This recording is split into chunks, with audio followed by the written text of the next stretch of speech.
ओम शांति। यह बाबा की सेवा के लिए नया चैनल चालू किया है।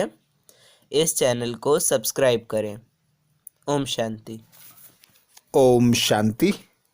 आज दिनांक 6 अप्रैल 2022 बाबा ने महावाक्य में हम बच्चों को जो शिक्षाएं दी उनका मनन करेंगे। आज बाबा बोले, ज्ञान की गुह्य बातों को सिद्ध करने के लिए विशाल बुद्धि बन बहुत युक्ति से समझाना है। कहा जाता है सांप भी मरे लाठी भी ना टूटे। बाबा कहते, तुम कहते हो शिव भगवानुवाच और वे सब कहते हैं कृष्ण भगवानुवाच। तो अंतर हो गया ना। गीता का भगवान वे लोग बताते हैं कृष्ण को, और तुम्हें निश्चय है कि गीता का भगवान है परम पिता परमात्मा शिव। श्री कृष्ण को वे लोग त्रिकालदर्शी समझते हैं, स्वदर्शन चक्रधारी समझते हैं, अहिंसक समझते हैं कि कृष्ण ने स्वदर्शन चक्र चलाकर गर्दन काटी। जबकि तुम बच्चे जानते हो कि कृष्ण सतयुग का पहला प्रिंस है। वह 16 कला संपूर्ण, सर्वगुण संपन्न, संपूर्ण निर्विकारी, संपूर्ण अहिंसक है। उसे तो सतयुग में ज्ञान भी नहीं होता। ज्ञान होता है तुम बच्चों को इस संगम युग पर। तुम ही स्वदर्शन चक्रधारी बनते हो, तुम ही त्रिकालदर्शी बनते हो।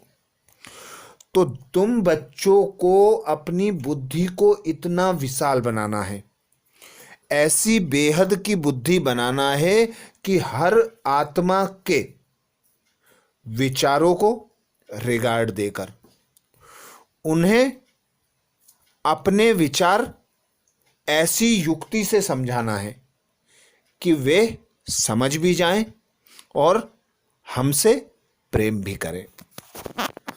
अर्थात बाबा हम बच्चों को ज्ञान के ऐसे ऐसे गुह्य राज बताते जिनसे हमारी बुद्धि विशाल होती जाती और हम विश्व परिवर्तक बनकर विश्व का परिवर्तन करने के निमित्त बन जाते हैं, बाबा के मददगार बनते हैं। तो बाबा हमें सर्विस की अनेक युक्तियां देते हैं, अनेक पॉइंट देते हैं। आज बाबा कहते, ऐसी सर्विस करो, ऐसी युक्ति से समझाओ कि सांप भी मरे और लाठी भी ना टूटे। बाबा ने आज प्रश्न किया, हाहाकार के समय पास होने के लिए कौन सा मुख्य गुण चाहिए? तो उत्तर दिया बाबा ने धैर्यता का। धैर्यता अर्थात धीरज। धीरज अर्थात हमारा स्वभाव ऐसा सरल हो, हम ऐसे मोल्ड बन जाएं कि परिस्थिति अनुसार स्वयं को ढाल लें। जिस प्रकार पानी होता है, जिधर रास्ता मिलता है उधर कट जाता है, उधर से रास्ता बनाकर निकल जाता है। पानी के समान हम बच्चों को भी बनना है, क्योंकि आगे जब लड़ाई का समय आएगा तो बाबा कहते तुम्हारी प्रत्यक्षता होगी। जो बच्चे मजबूत होंगे, महावीर होंगे, वही पास हो सकेंगे। घबराने वाले नापास हो जाएंगे। अंत में तुम बच्चों का प्रभाव निकलेगा, तब कहेंगे अहो प्रभु तेरी लीला न्यारी। सब जानेंगे गुप्त वेश में प्रभु आया है। अर्थात बाबा हम बच्चों के द्वारा प्रत्यक्षता कराने की बात को बता रहे हैं कि अंत समय में तुम बच्चों का प्रभाव निकलेगा। हर आत्मा तुम्हारे आगे भिखारी बनकर आएगी, तुम उन्हें सुख, शांति, आनंद, प्रेम, पवित्रता की अंजलि दोगे।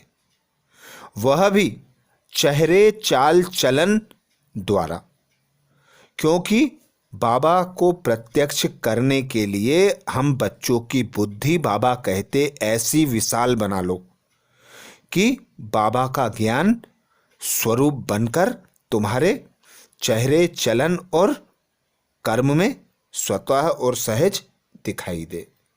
अगला प्रश्न किया बाबा ने, सबसे बड़ा सौभाग्य कौन सा है? उत्तर में बाबा बोले, स्वर्ग में आना ही सबसे बड़ा सौभाग्य है। स्वर्ग में सुख तुम बच्चे ही देखते हो, वहां आदि मध्य अंत दुख नहीं होता। यह बातें मनुष्यों की बुद्धि में मुश्किल बैठती हैं, क्योंकि वे समझते हैं स्वर्ग ऊपर है और स्वर्ग में रहने वाले देवी देवता हम बन नहीं सकते। बाबा स्वयं भगवान निराकार अवतरित हुए, हमें स्मृति दिलाई कि तुम आत्मा हो, तुम पूरे 84 जन्म लेते हो, तुम ही पूज्य बनते हो, फिर तुम ही पुजारी बनते हो। तो अब फिर बाबा आया है संगम युग पर, हाथों पर बहिष्ठ लेकर। अब बाबा कहते, तुम बच्चों को फिर से 16 कला संपूर्ण सर्वगुण संपन्न बनकर स्वर्ग में राजाई लेना है। तो बाबा कहते, मनुष्यों की बुद्धि में यह मुश्किल से बैठता है। जो ज्ञान उठाने वाले होंगे वह खुद आएंगे, समझ जाएंगे और तुमसे पूछेंगे। गीत सुनाया बाबा ने, नई उम्र की कलियां। बाबा कहते, तुम बच्चों को सर्विस का बहुत शौक होना चाहिए। बाबा को देखो कितना शौक है। बाप तो पतित पावन है, सर्व का अविनाशी सर्जन है। तुमको कैसे अच्छी दवाई देते हैं, कहते हैं मुझे याद करने से तुम कब रोगी नहीं बनोगे। तुमको कोई दवा दरमल नहीं करनी पड़ेगी। यह श्रीमत है, ना कि कोई गुरु का मंत्र आदि है।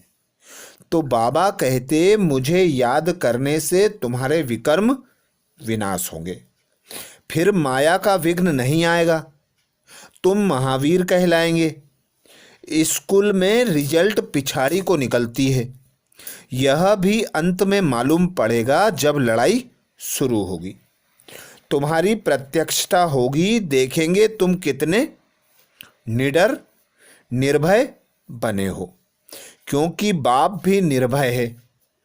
कितना भी हाहाकार मच जाए, धैर्यता के साथ तुम्हें समझना होगा।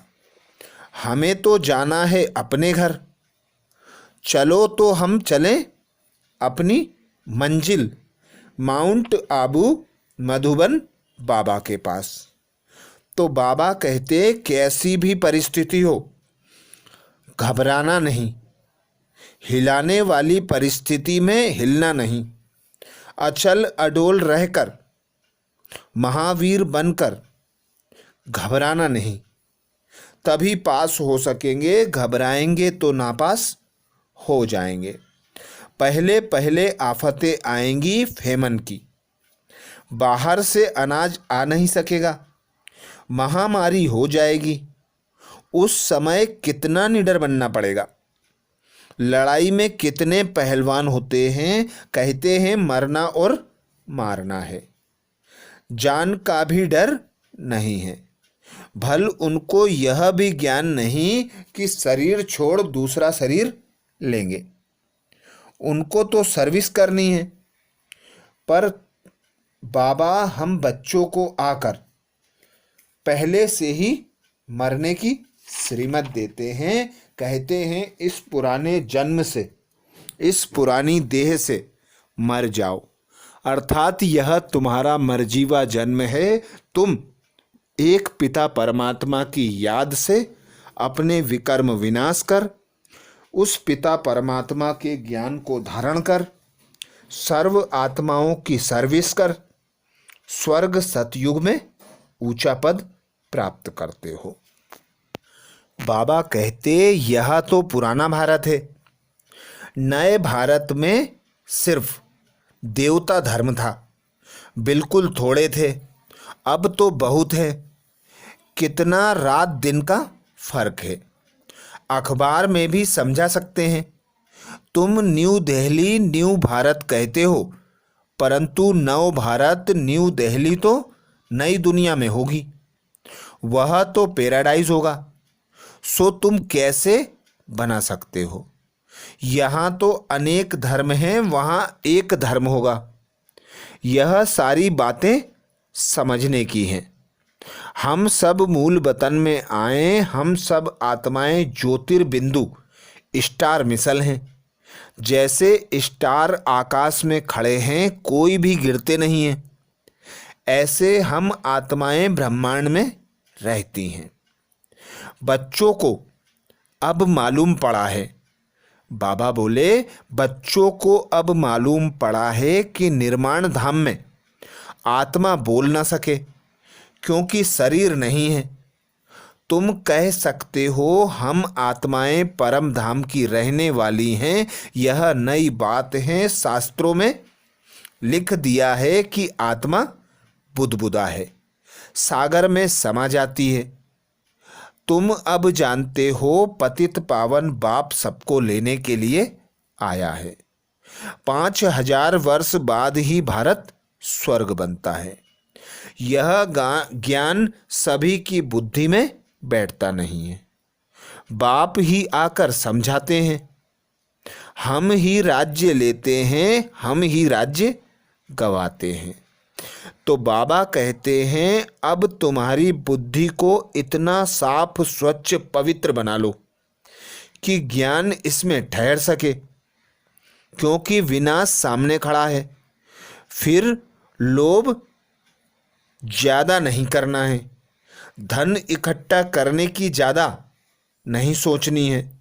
सर्विस एबुल बनकर बाप के यज्ञ में श्रीमत पर चलना है। सर्विस करते करते ऊंच पद मिल जाएगा।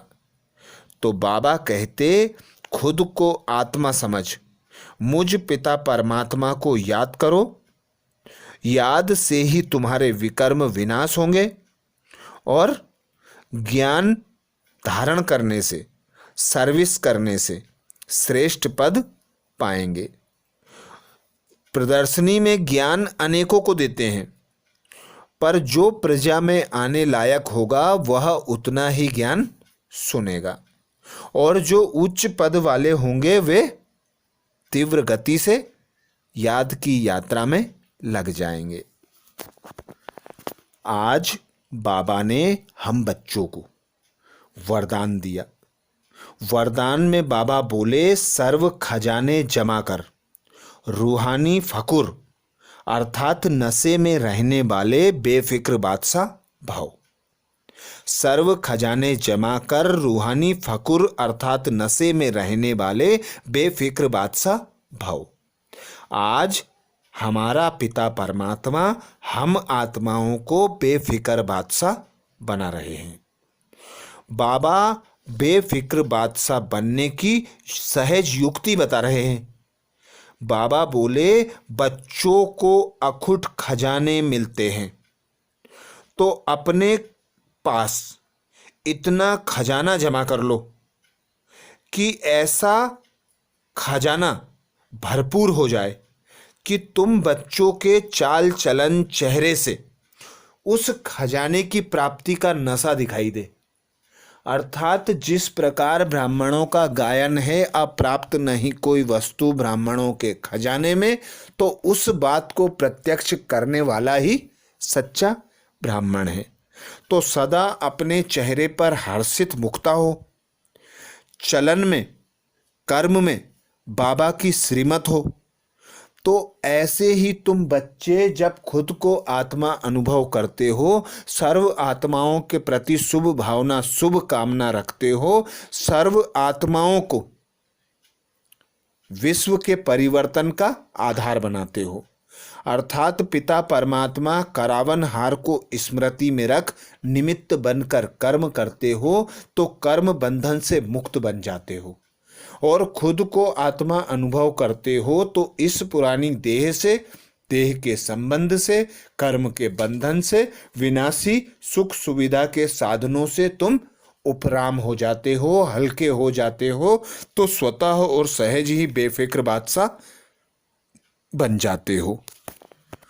तो तुम बच्चों को सदा प्रसन्नचित रहना है, अपने चेहरे चलन बोल द्वारा सेवा करनी है। बाबा बोले हैं तुम बच्चों के द्वारा मैं प्रत्यक्ष होऊंगा। जैसे जैसे समय नज़दीक आएगी वैसे वैसे रिजल्ट निकलेगा। तुम बच्चों का नाम बाला होगा तो सब आत्माएं कहेंगी प्रभु तेरी लीला न्यारी। तो अब बाबा की प्रत्यक्षता के लिए सुबह सुबह अमृत वेले नुमा श्याम अपनी झोली को ऐसी भरपूर कर लेना है और अविनाशी खजानों को भरपूर बांटना है। अर्थात दाता पिता की संतान बन सर्व आत्माओं को गुण ज्ञान तथा शक्तियों का दान करना है और अपने खजानों के भंडार को भरपूर कर लेना है। स्लोगन में बाबा बोले ज्ञानी तू आत्मा वह है जो ज्ञान डांस के साथ संस्कार मिलन की डांस जानता हो। ज्ञानी तू आत्मा वह है जो ज्ञान डांस के साथ संस्कार मिलन की डांस जानता हो। ज्ञानी तू आत्मा अर्थात जो बच्चे बाबा की ज्ञान को सुनकर उसका स्वरूप बनते हैं और पिता परमात्मा की याद में रहकर कर्म करते हैं और पिता परमात्मा की श्रीमत पर चलते हैं, तो ऐसे जो बच्चे ज्ञानी तू आत्मा होते हैं वे सरल नर्म दिल मोल्ड होकर रहते हैं, अर्थात निर्माणचित होकर रहते हैं। सदा अन्य आत्माओं की विशेषताओं को देखते हैं और उन आत्माओं के संस्कारों को परिवर्तन करने के लिए उन आत्माओं के प्रति रहमदिल बन शुभ भावना शुभ कामना देकर उनके संस्कारों का परिवर्तन करते हैं। तो ये थे बाबा के महावाक्य। अच्छा, ओम शांति।